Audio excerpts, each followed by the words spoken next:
తన గర్జనకే భయపడిన సింహం, భయపడిన చిన్న సింహం అన్ని స్టోరీ లవర్స్కి తిరిగి స్వాగతం. ఈరోజు మనం హార్ట్ ఆఫ్ సన్షైన్ సవాన్నాకి వెళ్ళి అక్కడ ఉండే చిన్న సింహపు పిల్ల లియోను కలుద్దాం. లియోకి మృదువైన, ముద్దుగా ఉప్పొంగిన మానే ఉంది. అతని కళ్ళు పెద్దవి, గుండ్రంగా మెరిసేవి. అందరికీ అనిపించేది ఇతనే పెద్ద ధైర్యవంతున్న సింహం అవుతాడు అని.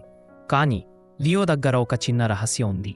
గర్జన ప్రాక్టీస్ చేసే రోజు ఒక ప్రకాశవంతమైన ఉదయం లియో తన గర్జనను ప్రాక్టీస్ చేయాలని నిర్ణయించుకున్నాడు.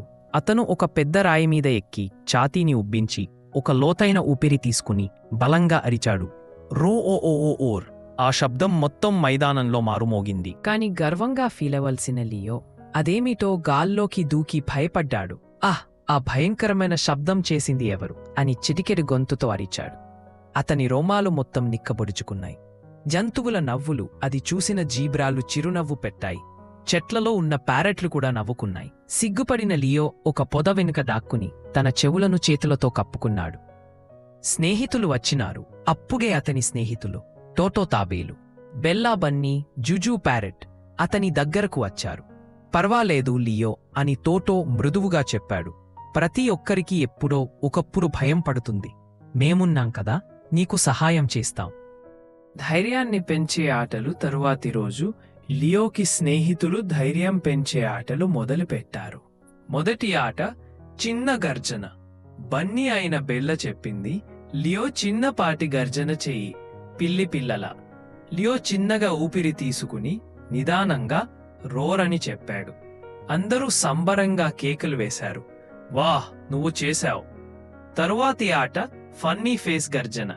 జీబ్రా అయిన జూజు నవ్వుతూ చెప్పింది, అతి సిల్లీ ఫేస్ పెట్టి గర్జించు. లియో కళ్ళు దగ్గర పెట్టుకుని చెంపలు ఉబ్బించి రోఆర్ బ్లార్ అని పెద్దగా గర్జించాడు. అందరూ గడ్డిపై నవ్వుతూ పడిపోయారు. లియో కూడా నవ్వుసాగాడు. చివరి ఆట ధైర్య వలయం. అతని స్నేహితులు చేతులు రెక్కలు పట్టుకుని అతన్ని చుట్టూ నిలబడ్డారు. టాటాయిస్ అయిన టోటో చెప్పాడు, మేమంతా నీతో ఉన్నాం లియో. ఇప్పుడు నీ బెస్ట్ గర్జన చేయు. లియో లోతుగా ఊపిరి పీల్చుకుని స్నేహితులను చూసి ధైర్యం వచ్చింది. రో ఓ ఓ ఆర్.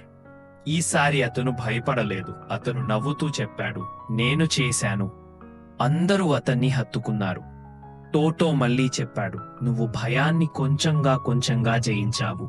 ఆ రోజు లియో ఇంటికి వెళ్ళేటప్పుడు మరింత ధైర్యంగా ఎత్తుగా నడిచాడు. ఇప్పుడు అతనికి తన గర్జనపై ఎలాంటి భయం లేదు. చూసినందుకు ధన్యవాదాలు. దయచేసి టైనీ టాడ్లర్ టైమ్స్ ఛానల్కి సబ్స్క్రైబ్ చేయండి.